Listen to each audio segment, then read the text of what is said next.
We're through one day of spring ball, and I sense a little annoyance.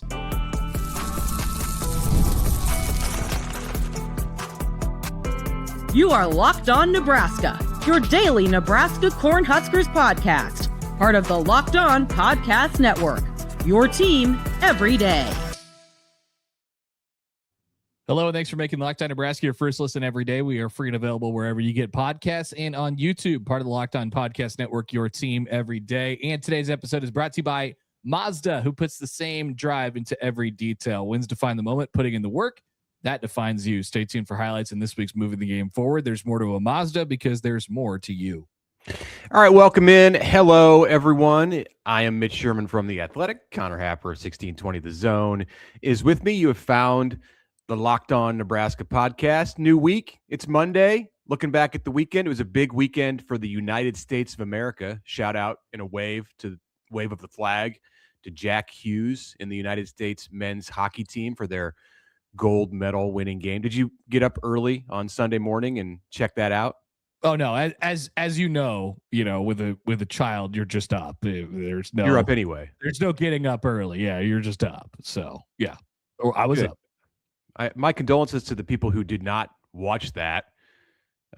You missed something pretty cool, even if you're not a hockey fan. So I watched it. Yeah, I was glued to my TV. Canada. Yeah, right. That taste. Some nice sport you got there. It'd be a shame if the U.S. won gold in it for the first time in 46 years. And the men's and the women's, we beat Canada. Mm-hmm. All right, big weekend too for Nebraska sports. Number 23, win number 23 for the Nebraska men's basketball team. They got a preview of their tournament seed as well. We'll get to that in the third segment, but Nebraska football got back on the practice field on Saturday. Freezing temps and snow did not deter Matt Rule's team from opening spring practice, and that's where we're going to start this podcast. So we'll have plenty to cover this week in the reacting to the start of the spring. We might even get to some of what Mike Eckler had to say on Friday. Did you catch that?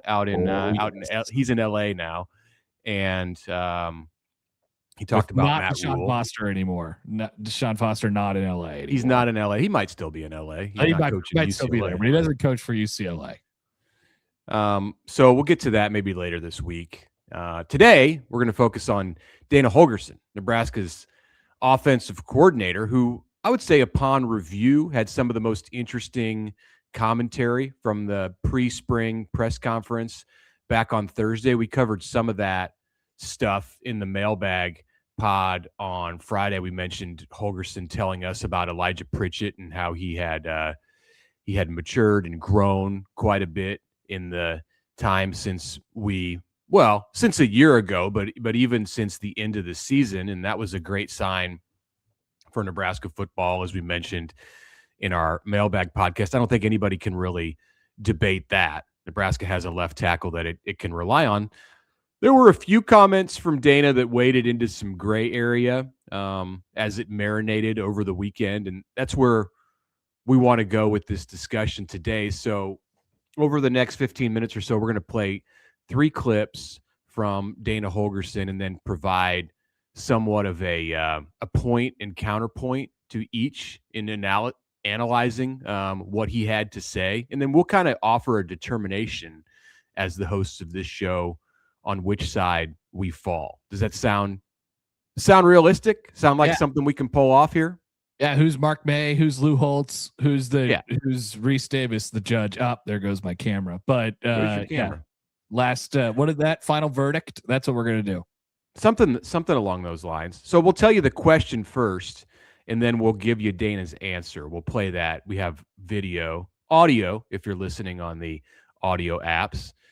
So the question for the number 1 clip we're going to play here, Dana Holgorsen, as Connor is now gone from the show. Oh, here he comes. Connor's coming back. Okay. We're working on it. Play the clip. I can hear it. Technical difficulties going on with camera number 2. So the question here was pretty simple. What do you think you might be able to do well offensively in this 2026 season? Here's Dana. I had no clue. We're going to have starters out there that I've never seen in person. So I know you want me to say something other than that, but it's just, look, I mean, what did we get good at last year? Midway through the season, we got good at running inside zone and duo with a back that got us yards. Didn't stumble on that until game 6. So figure out what your guys do good and just start gravitating towards that. So see where it goes. All right. Do we want to take issue here, Connor, with the fact that Dana Holgorsen is just freely admitting that they went through an entire offseason last year, an entire preseason camp, and it took them 6 games of the season in 2025 to determine what they were good at, and that thing that they were good at was just kind of a basic running play? Yeah, well, I'd like it. I get it from the perspective of, like, hey, it's spring ball and we got to figure out what we have, and that's what we're doing here. Like that is essentially what spring ball is and what spring ball is supposed to be. So I understand it from that perspective. So I guess that would be point 1.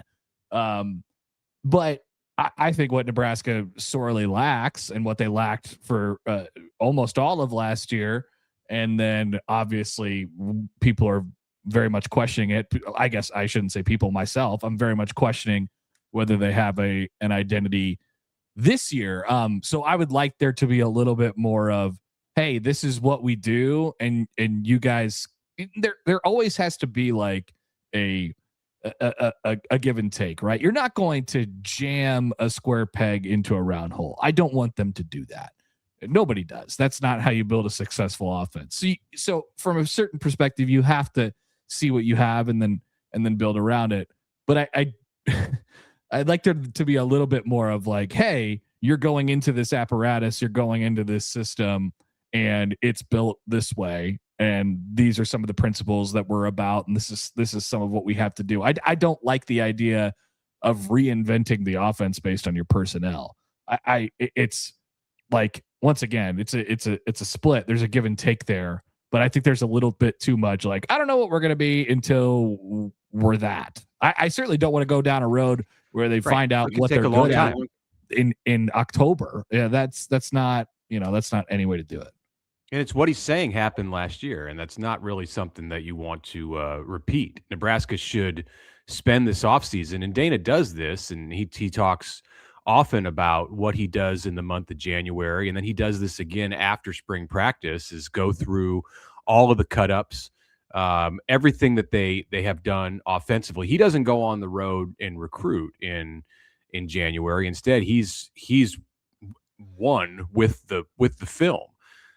It stands to reason that you should, by the time you get to preseason camp, especially, and I understand that there's some leeway that has to be built in when you have so much new personnel on the offensive side. They have a new quarterback, presumably. They have a new running back. They've got a rebuilt offensive line.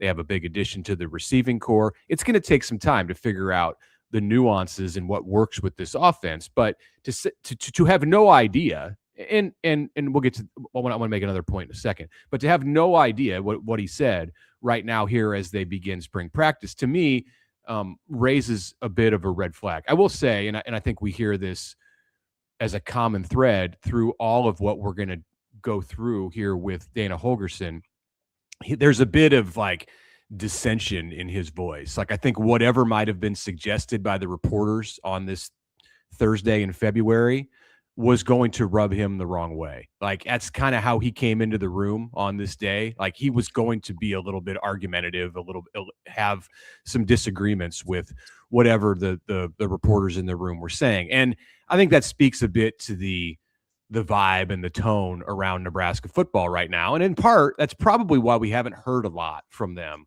in January and in February. And it stands to reason that when they do come back out in front of the cameras, some of this is going to happen where you're in a place that whatever is suggested by the media, whether the media is trying to speak as a voice of the public and express some of the frustrations that might exist within the public, you're going to get some blowback. You're going to get some pushback from the coaches. And I think we're hearing some of that from Dana, no matter what the suggestion was here with this question. And this wasn't really like a leading question. This was just, hey, what do you do well offensively? Yeah, I don't think there's any doubt. I mean, I think there's some I don't know if it's annoyance, as I said at the start, but there's definitely like, hey, there's a tension there that maybe hasn't existed quite as much in the first 3 years, and that's okay. I don't want them to. I don't think it's a good. It can be healthy. I think it can be healthy to have that kind of tension. Like it can because it doesn't matter like whether he's irritated with the media and the questions. Like that doesn't impact Nebraska's ability to be a successful football team. If there's tension and they're feeling tension, like that indicates there's pressure within the program coming from the inside, from the outside, whatever it is, and that can drive you. That can help you become like get to a place you need to be. As long as it doesn't run you, as long as you don't let it affect you, which I think that's been a bit of a struggle, so far. So I don't know. We'll see where this ends up, but it's definitely there. The tension's there. We haven't really seen this sign of Holgorsen, but like it's been there in the past. It's been there when he's been a head coach and he's been going through stuff at West Virginia or Houston. Like people nationally know him. Like he's not just going to agree with what you say, whether you're a fan or media or whatever. Like he's got this side to him, and it's kind of the first time, even through the losses of 2025 and the end of 2024, that we're seeing it from him. And I'm honestly okay with it. Like if he wants to push back to questions, that's all right. But it is a little puzzling to hear him say, and again, I'll take it with a grain of salt, that he has no idea right now what Nebraska's going to be good at in 2026. I hope in a month he's got a better idea.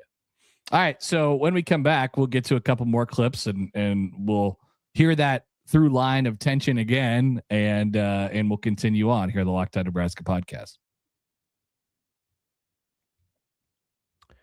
All right, a word right now from Indeed, because hiring is not just about finding someone who's willing to take the job. It's about finding the right person with the right background who can actually help your business move forward. And if you want candidates who match what you're looking for, Indeed-sponsored jobs is the right move, because instead of hoping the right person just stumbles across your job posting, Indeed helps match you with quality candidates by boosting your listing to the people. It shows the listing to the people who fit your specific criteria, like skills, certifications, and locations. If I were hiring, I wouldn't want just someone who can help. I'd want someone with real experience who could jump and fit right in. And with sponsored jobs, Indeed sponsored job, your post gets seen by the candidates who are actually a fit. And here's a stat that says it all. In the minute I've been talking to you, companies like yours made 27 hires on Indeed, according to Indeed data worldwide. So if you're hiring, spend less time searching and more time interviewing candidates who check all the boxes with Indeed sponsors jobs. Listeners of this show will get a $75 sponsored job credit to help you get your job get the premium status it deserves at Indeed.com/podcast. That's Indeed.com/podcast. Terms and conditions apply. Hiring, do it the right way with Indeed. And a word from FanDuel. Ever wanted to experience the NBA Finals live and in person? FanDuel is giving you the chance to do that with their NBA sweepstakes. Use your profit boost on any NBA future right now, and you'll automatically be entered for a shot to win a trip to the NBA Finals for 2 flights, tickets. Yeah, we're talking the whole shebang here. All you have to do is place that NBA future right now on FanDuel. This is the right time of the year. We're getting closer and closer to the playoff push. You have an idea of what's going on in the standings, things like that. So if you got a team that you like, take advantage of it right now and be entered into this awesome contest. Head to FanDuel.com to get started. And once again, use that profit boost on an NBA future and get entered for your chance to win a trip to the NBA Finals. Play your game with FanDuel, the official sports betting partner of the NBA. All right, welcome back. Connor Happer, Mitch Sherman with you. Thanks for making Locked On Nebraska your first listen of the day, and thanks for making Locked On the #1 sports podcast network. Apologies for my camera situation over here. You're here now. I can actually see you. I'm here. I had to switch to a different mode here, but we're good. So I apologize. You actually went out. You went to the store and bought a camera during the first segment there. Have plugged it in, and now all is good. I like the Amazon, ability to. It's great. It got here in 8 seconds. It was fantastic. All right.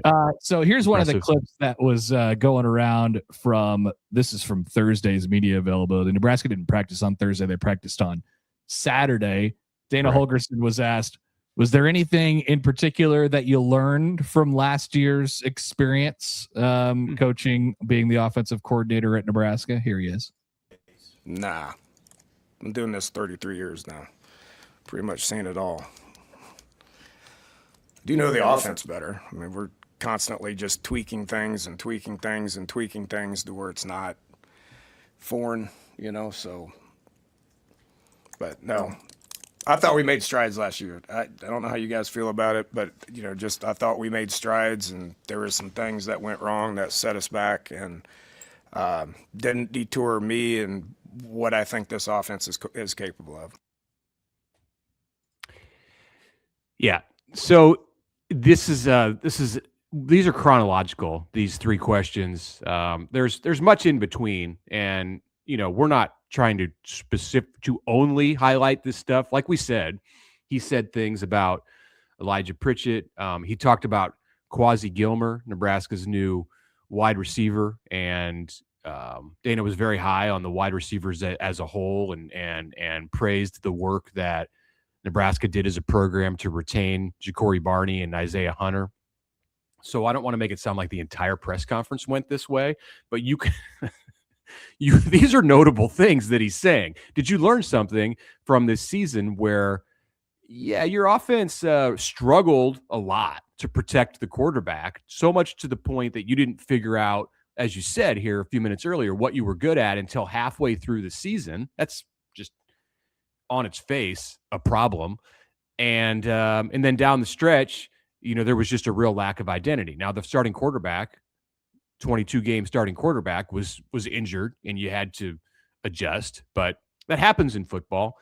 And I don't know. I get that he's coached a long time. I would like to, believe that there were things that he took from that season, and I'm sure there were, Connor. I would like to believe there are things that he took from that season and learned and was able to. You got to always be learning, right? I mean, I don't care if you're 60 years old. You need to be learning in the coaching business, and especially he's just a couple of years into 1 year and 4 games into his time as a coordinator in the Big Ten.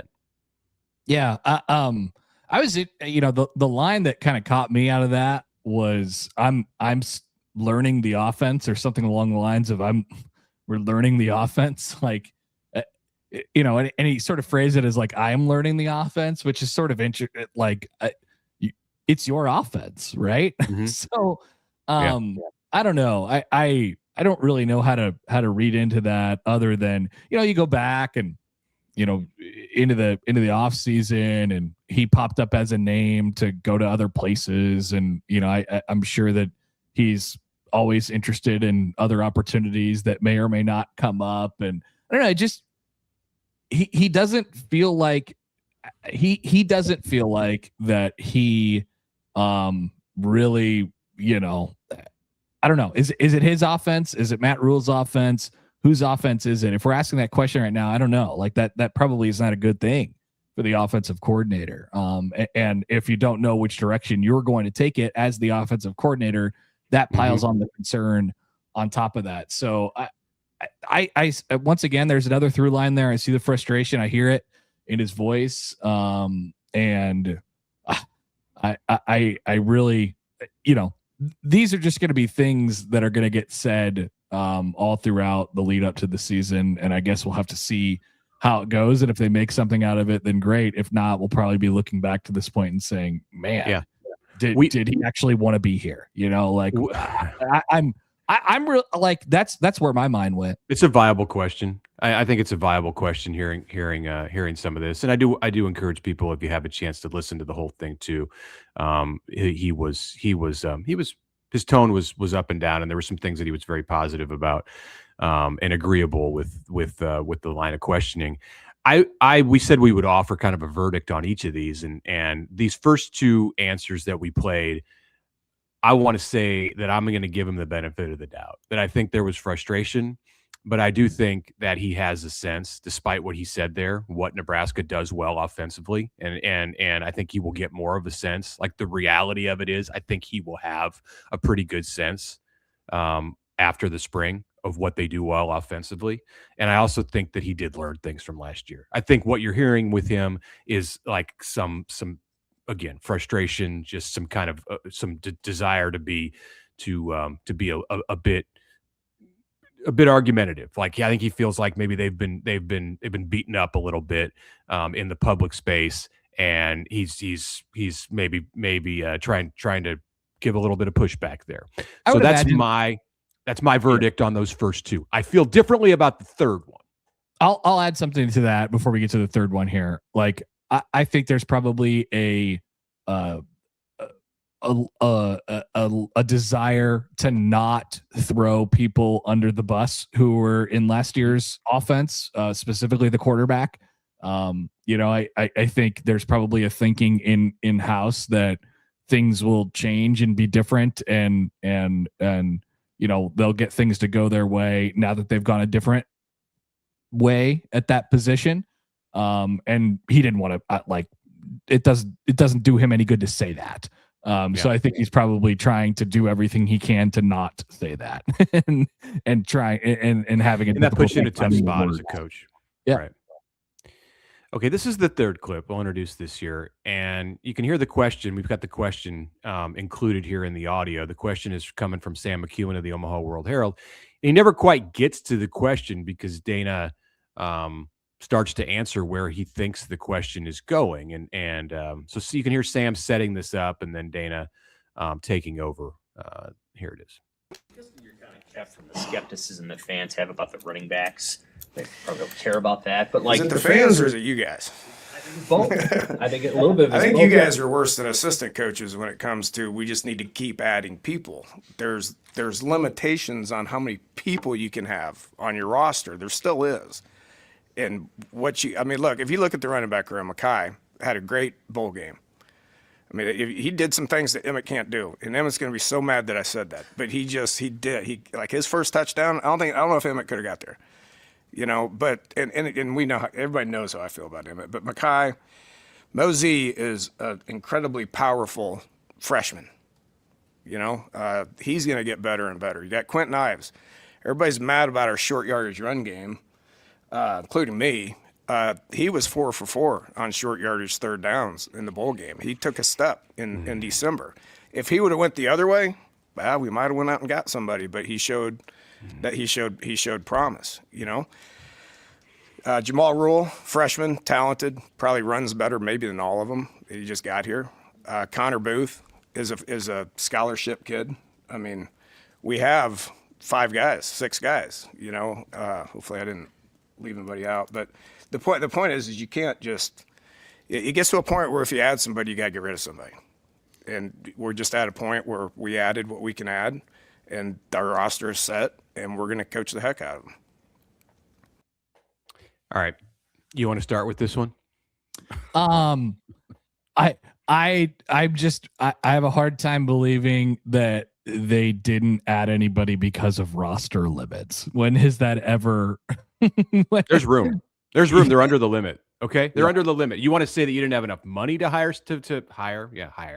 to recruit someone out of the portal. Fine. But they are under the limit at 115 players. I don't know exactly how many, because we don't know how many players were designated as non-counters last year after the House settlement went into effect. But like Matt Rule said it on Thursday, they're under the limit. They could have added a running back if it was a roster thing. Yep. So I mean that's the whole basis of the whole thing, and so that doesn't appear to be true. And then I fully understand that they think that these guys are going to get better because they're going to get more opportunities, and that's absolutely true. But people's frustration isn't with just the setup you have at running back this year. It's how the position has been handled now since they've been here, and using that information. It's like they kind of stumbled upon Emmett. Like there was a chance that it didn't end up that way. And we never got to have the Emmett Johnson season that we had last year, And so I guess I have concerns about, their ability to not only recruit the position, but evaluate the position and stuff like that as well. And when you have that and a bunch of guys in the room who have never played before, with the exception of the bowl game, basically, that draws the cause for concern. And I don't believe it's just the media. No, I don't think it's the media. I don't think it's just the media either. Although I did meet somebody at Pinnacle Bank Arena last week who told me that they thought the running backs were going to be just fine. So there are fans out there who believe in what Nebraska and Matt Rule and Dana Holgorsen now are saying about the running backs. I just want to make this point, and I wish we had more time to go over this. I don't think the bowl game should be held up here as the reason. Like, if you want to say that you've watched them in practice and you know all about these running backs and these are great players and they're going to prove everybody wrong, fine. Let's not talk about the bowl game here. Like, if you want to talk about the bowl game, I'll talk about the bowl game. I will go back to that, and I'll tell you that Utah ranked 112th nationally in rushing defense and 14th in the Big 12 before that game. And they were without their two top defensive linemen, Logan Fano, who opted out of that game, and John Henry Daly, who was injured for that game and then transferred to Michigan. And they were without their head coach, who left the team a week before that game kicked off. So fine. Nebraska lost that game 44-22 and rushed for 161 yards on 37 attempts. Nelson had 12 for 88. Mosee went 7 for 32. Ives went 4 for 14. Nebraska had two really nice drives to start that game and led 14-7 at the end of the first quarter. Nelson had 58 of his 88 yards on the first drive, including that very nice 38-yard touchdown run that Holgorsen referenced. Mosee ran twice on the first drive for 11. Ives once for 6 yards. He did pick up a first down, like Holgorsen mentioned, on 3rd and 3. Second drive was through the air. Ives had another first down that he picked up on 4th and 1. After that, Nebraska went 3 and out, 3 and out, 3 and out, 1 and out into the first half, 3 and out, 3 and out. And then I got a first down on a pass from Latif to Mosee with 2.5 minutes left in the third quarter. By that point, between first downs that Nebraska gained, Utah had scored 31 points. This is not the evidence that you want to use to back up why your running back situation is good. I agree. I agree completely. So, I mean, well, and they probably are looking at the defense and they're saying, hey, look, I think the defense is going to be better. The defense was so screwed up last year. And if we just, if the defense is there, then we're going to have a good chance. And once again, they're right. If it gets better. Right. So I don't know. I don't know what more we could say about this, about the running back spot. It's just going to have to be good, like they say it's going to be. Mm-hmm. All right. Take a break. Come back and talk about Nebraska basketball. Big win on Saturday, but are there some consequences that could linger into March? That is coming up next.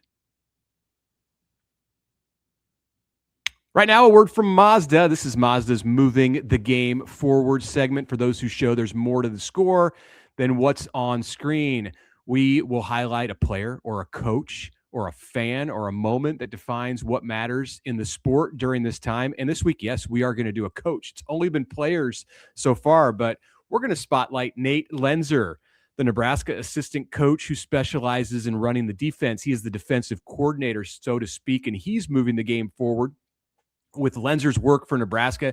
Even when the shots aren't falling, the Huskers are in positions to win games this season, and win games they have done, 23 of them after Saturday. Lenzer's work and all that he provides for Nebraska on and off the basketball court, he's showing what it takes to raise the bar. He dials in every detail, provides fire, and helps the Huskers reach for that I never quit kind of grit. Mazda puts that same passion into every model of vehicle. Highlights make the reel. What it took to get there makes it count. There's more to a Mazda because there's more to you.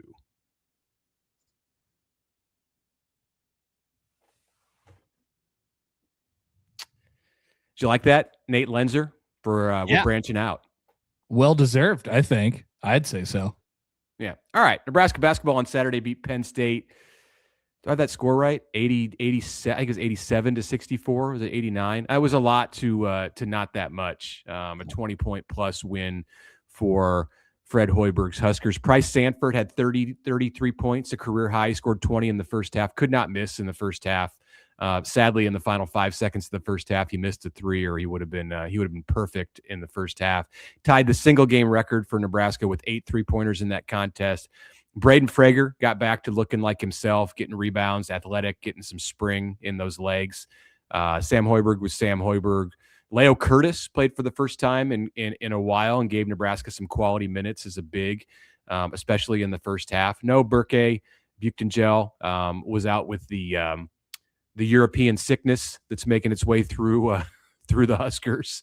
Rank first, and now Burke And no Jamarcus Lawrence in the final 6 minutes of the game. He has an ankle injury, left with an ankle injury. We should get more on him early this week. Huskers are back on the court Wednesday night against Maryland in search of win number 24, which would stand alone as the second highest win total in school history. Any thoughts on what you saw Saturday at PBA?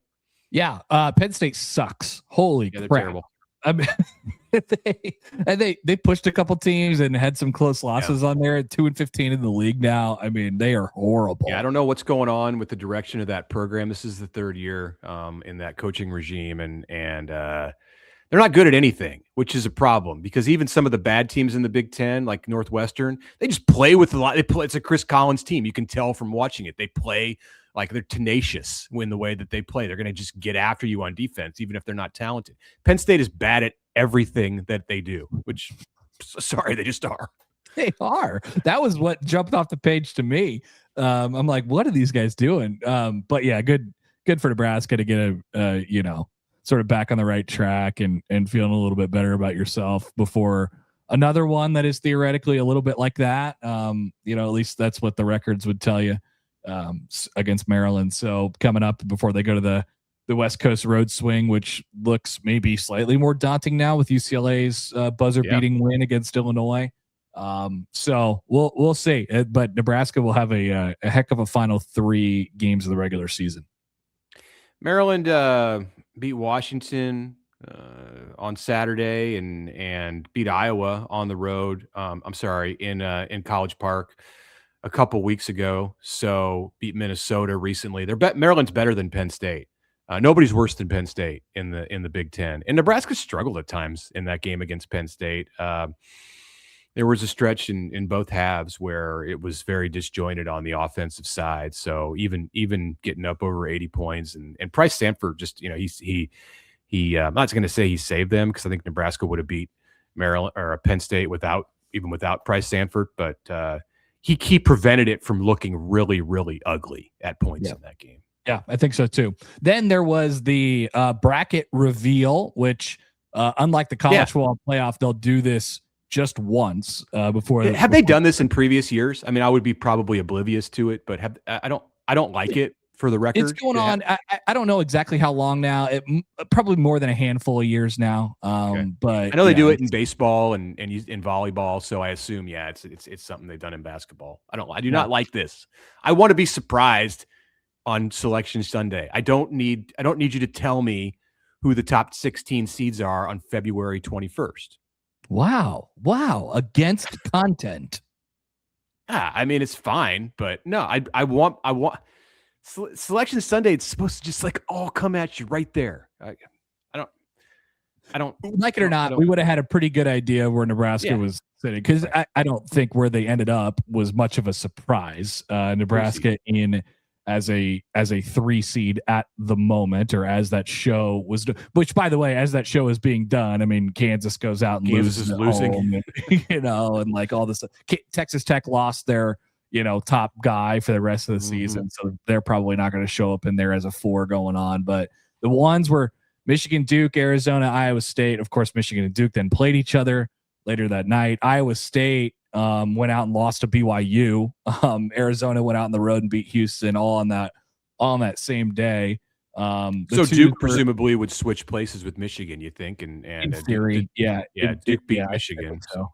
And then you have UConn, Houston, Illinois, and Purdue as the 2s, the 3s, Florida, Kansas, Gonzaga, Nebraska, and then the 4s, Texas Tech, Michigan State, Vanderbilt, and Virginia. But all the things that happened on Saturday, all those results that I just mentioned, including, and I think most notably, Kansas getting blown out at home by Cincinnati, pushed Nebraska back on the right path for maybe an opening weekend return, or not return, but just trip to Oklahoma City, which would be the most huge. It would be the most Husker-friendly destination you could get on the map. Much better than San Diego, although I'd prefer San Diego if I'm fortunate enough to be along for the ride. I would take San Diego, but from a fan perspective, you would love to see Oklahoma City. You don't want to get sent to Buffalo, and And I don't even know, like, 3 seeds don't necessarily get the priority in where they go, but there's just kind of a sense, I think, that like either if Kansas and Nebraska were contending for a 3, that like the one that is higher up in the pecking order would be more likely to get Oklahoma City, because both of those teams would be of course angling to get to Oklahoma City. You want to get as high as you could possibly get. There's other considerations like where the 1 is and where the 2 is, and obviously those teams get the first sort of dibs, even though they don't get to like call it, but they'll put them closest to sort of where is most regional for them and their fans to travel to and stuff like that. So there's other considerations. It's not a lock, but yeah, theoretically, if you're in better line than Kansas is, that could be where you end up. Only half of the sites, first round sites, will have a 3 seed playing at their sites. So there's not even a guarantee that 50% that Oklahoma City is going to get a 3 seed. I don't know. Maybe it's higher than that because Kansas and Nebraska are both in contention for a 3, but whatever. There's a long way to go with that. It just gives you an idea, a real idea of where Nebraska's at this moment. And of course that game this Wednesday against Maryland is pretty much a must win to stay on that 3 line. And then you get into, like you said, 3 difficult games, toss-ups or close to it to end the regular season, with Nebraska going out to the West Coast and playing USC and UCLA, and then coming home for the senior day finale against Iowa. That's right. No cell phones. No cell phones allowed on the court. Hey. Careful there. Yeah, sorry, but they're like, hopefully there's not a court storming or anything like that. That when he gets in there, I don't think there will be. Nebraska fans wouldn't like court storm after Iowa, just like troll Iowa. I don't know. Be funny. I don't know. Yeah. Okay. That'll be it. Nebraska football will be back on the practice field early this week. They'll have media availability on Wednesday, and I think we're going to get to talk to some of the new assistant coaches and Saturday with Matt Rule. So stay with us for all of that. We'll be talking about Nebraska basketball. We'll be talking about Nebraska baseball, which is trying, as we record this thing right now, to salvage a win this weekend in Arlington, Texas. Huskers currently are leading Florida State 5-1 as I look over the top of my computer screen. The bullpen imploded in losses against Louisville and Kansas State. So Nebraska will be aiming for something better than that here on Sunday.